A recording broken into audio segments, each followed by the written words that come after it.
അസ്സലാമു അലൈക്കും വറഹ്മത്തുള്ളാഹി വബറകാതുഹു. ബഹുമാന്യരായ സഹോദരങ്ങളെ, സുഹൃത്തുക്കളെ, ഹാജിമാർ അറഫയിൽ നിൽക്കുമ്പോഴാണോ അറഫ നോമ്പ് പിടിക്കേണ്ടത്, അതല്ല നമ്മുടെ നാട്ടിലെ ദുൽഹജ്ജ് 9-നാണോ? ഇതിൽ നമ്മൾ വളരെ വ്യാപകമായ രൂപത്തിൽ കാണുന്ന തർക്കമാണ്. പണ്ഡിതന്മാർക്കിടയിൽ പല അഭിപ്രായങ്ങളുമുണ്ട്. ഇതിൽ പ്രമാണത്തോട് യോജിക്കുന്നതും സൂക്ഷ്മതക്കും നല്ലത് നമ്മുടെ നാട്ടിലെ ദുൽഹജ്ജ് 9 കണക്കാക്കി നാം അറഫ നോമ്പ് എടുക്കലായിരിക്കും എന്നുള്ളതാണ്. കാരണം ഇസ്ലാം പ്രായോഗികമായ മതമാണ്. അറഫ ദിനം നടക്കുന്ന സമയത്ത് രാത്രിയായ രാജ്യങ്ങളുണ്ട്. അവർക്ക് ഒന്നെങ്കിൽ ദുൽഹജ്ജ്, അവരുടെ നാട്ടിലെ ദുൽഹജ്ജ് 8-നോ ദുൽഹജ്ജ് 10-നോ, അതായത് മക്കയിലെ ദുൽഹജ്ജ് 8-നോ മക്കയിലെ ദുൽഹജ്ജ് 10-നോ നോമ്പെടുക്കേണ്ടി വരും. കാരണം ദുൽഹജ്ജ് 9 എന്ന് പറയുന്നത് ആ നാട്ടുകാരെ സംബന്ധിച്ചിടത്തോളം രാത്രിയായി പോയാൽ രാത്രി നോമ്പ് പിടിക്കാൻ പറ്റില്ലല്ലോ. അപ്പൊ നമ്മൾ മനസ്സിലാക്കേണ്ടത് നമ്മുടെ നാട്ടിലെ ദുൽഹജ്ജ് 9 കണക്കാക്കി നോമ്പ് പിടിക്കലായിരിക്കും നല്ലത്. ഒരുപാട് തർക്കങ്ങളുണ്ട്, ആ തർക്കങ്ങൾ നമ്മൾ മാനിക്കുകയാണ്. എന്നിരുന്നാലും ഈ വിഷയത്തിൽ എന്തുകൊണ്ടാണ് അതാത് നാട്ടിലെ അതാത് പ്രദേശങ്ങളിലെ ഇഖ്തിലാഫുൽ മത്വാലി ഉദയാസ്തമയങ്ങൾ പരിഗണിക്കണമെന്ന് പറയാൻ കാരണമെന്ന് ചോദിച്ചാൽ ഇമാം മുസ്ലിം ഉദ്ധരിക്കുന്ന ഒരു റിപ്പോർട്ടാണ്. ഖുറൈബ് റളിയല്ലാഹു അൻഹു ഇന്ന് റിപ്പോർട്ട് ചെയ്യുന്നു. ഉമ്മു സലമ ബിൻത് ഹാരിസ് ഖുറൈബ് റളിയല്ലാഹു അൻഹുവിനെ ഷാമിലേക്ക് പറഞ്ഞേക്കുകയാണ്.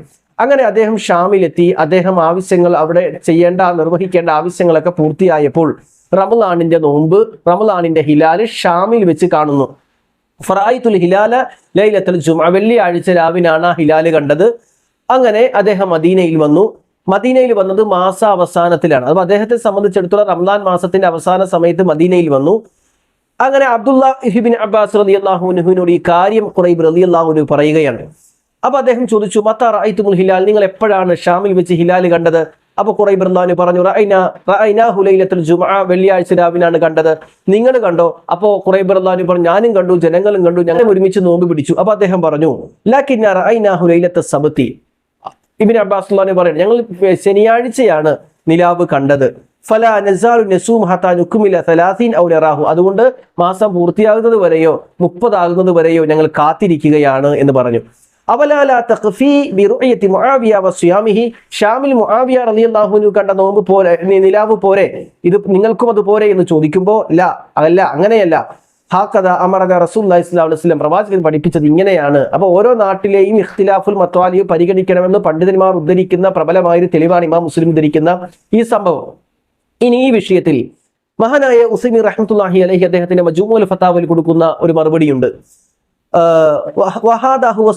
ഇഖ്തിലാഫുൽ മത്വാലി പരിഗണിക്കലാണ് ശരിയായ അഭിപ്രായം. അന്നഹു യഖ്തലിഫു ബി ഇഖ്തിലാഫിൽ മത്വാലി, കാരണം ഉദയാസ്തമയ വ്യത്യാസങ്ങൾ എല്ലായിടത്തുമുണ്ട്.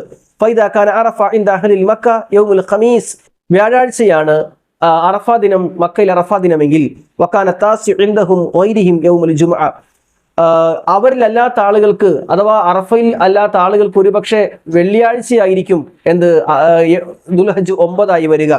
ഫൈനഹും യസൂമുന യൗമുൽ ജുമുഅ, കാരണം അവർ നോമ്പ് പിടിക്കേണ്ടത് അപ്പോൾ വെള്ളിയാഴ്ചയാണ്, അവരുടെ നാട്ടിലെ ദുൽഹജ്ജ് 9-നാണ്, അല്ലാതെ വ്യാഴാഴ്ചയല്ല. അറഫയിൽ വ്യാഴാഴ്ച സംഗമിച്ചു എന്ന് കരുതിയിട്ട് വ്യാഴാഴ്ചയല്ല. ലി അന്ന ഹാദാ യൗമു അറഫ ഫി ഹഖിഹിം, കാരണം അവരുടെ നാട്ടിൽ ദുൽഹജ്ജ് 9 വെള്ളിയാഴ്ചയാണ്, മക്കയിൽ ദുൽഹജ്ജ് 9 വ്യാഴാഴ്ചയാണ് എന്നതുകൊണ്ട് അവരുടെ നാട്ടിലെ ദുൽഹജ്ജ് 9-നാണ് സത്യത്തിൽ അവരുടെ അറഫ ദിനമായി വരിക. അതുകൊണ്ട് നിങ്ങൾ അറഫ ദിനം കണക്കാക്കേണ്ടത് ആ നാട്ടിലെ ദുൽഹജ്ജ് 9-ന്റെ അടിസ്ഥാനത്തിലാണ് എന്ന് പറഞ്ഞ അഭിപ്രായങ്ങളും കാണാൻ കഴിയും. ഇതാണ് നമ്മളൊക്കെ പിൻപറ്റുന്ന ഒരു ശൈലി. ഇതാണ് ഒന്നുകൂടി പ്രമാണങ്ങളോട് യോജിക്കുന്നതായി മനസ്സിലാകുന്നത്. ഒരുപാട് തർക്കങ്ങളുണ്ട്, അഭിപ്രായ വ്യത്യാസങ്ങളൊന്ന് മനസ്സിലാക്കുക. ഇതിലുള്ളൊരു വിഷയം സൂചിപ്പിച്ചെന്ന് മാത്രമേ ഉള്ളൂ. അല്ലാഹു അനുഗ്രഹിക്കട്ടെ. അസ്സലാമു അലൈക്കും വറഹ്മത്തുള്ളാഹി വബറകാതുഹു.